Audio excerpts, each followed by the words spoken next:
ქართველი პოეტი და საზოგადო მოღვაწე, საქართველოს მეცნიერებათა აკადემიის აკადემიკოსი გალაქტიონ ტაბიძე 1891 წლის 17 ნოემბერს ვანის რაიონის სოფელ ჭყვიშში დაიბადა. 6 წლის გალაქტიონს წერა დედამ ასწავლა. 8 წლის გალაქტიონმა სწავლა ქუთაისში სასულიერო სასწავლებელში განაგრძო. 1905 წელს პოეტი მოწმე გახდა, თუ როგორ აღდგა ხალხი თავისუფლების მოსაპოვებლად. სპეციალურად ამ დღეებისთვის გალაქტიონმა დაწერა ლექსი 1 მაისი. 1908 წელს გალაქტიონი თბილისში ჩადის და სასულიერო სემინარიის მოწაფე ხდება. სემინარიაშივე გამოდის ჟურნალი შუქი, რომელსაც სწორედ გალაქტიონი რედაქტორობდა.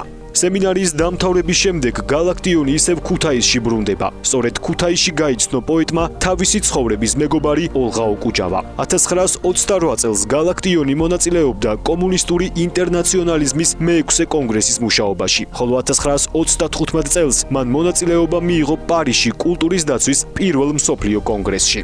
ამავე წლებში გალაქტიონი იღებს მთავრობის უმაღლეს ჯილდოს, ლენინის ორდენს და სახალხო პოეტის წოდებას. ქართველმა ერმა პოეტი რუსთაველთან, ვაჟასთან და სხვათა დიდთა თანა სიცოცხლეშივე ჩაწერა უკვდავთა თანავარსკვლავედში. სიყვარულის, თავისუფლების მშვენიერებისადმი დაუუკებელმა სწრაფვამ მისი პოეზია უკვდავი გახადა. 1959 წლის 17 მარტს პოეტმა სიცოცხლე თვითმკვლელობით დაასრულა. იგი ჯანდაცვის სამინისტროს მე-4 სამმართველოს საავადმყოფოს პირველი კორპუსის მე-4 სართულიდან გადმოხდა.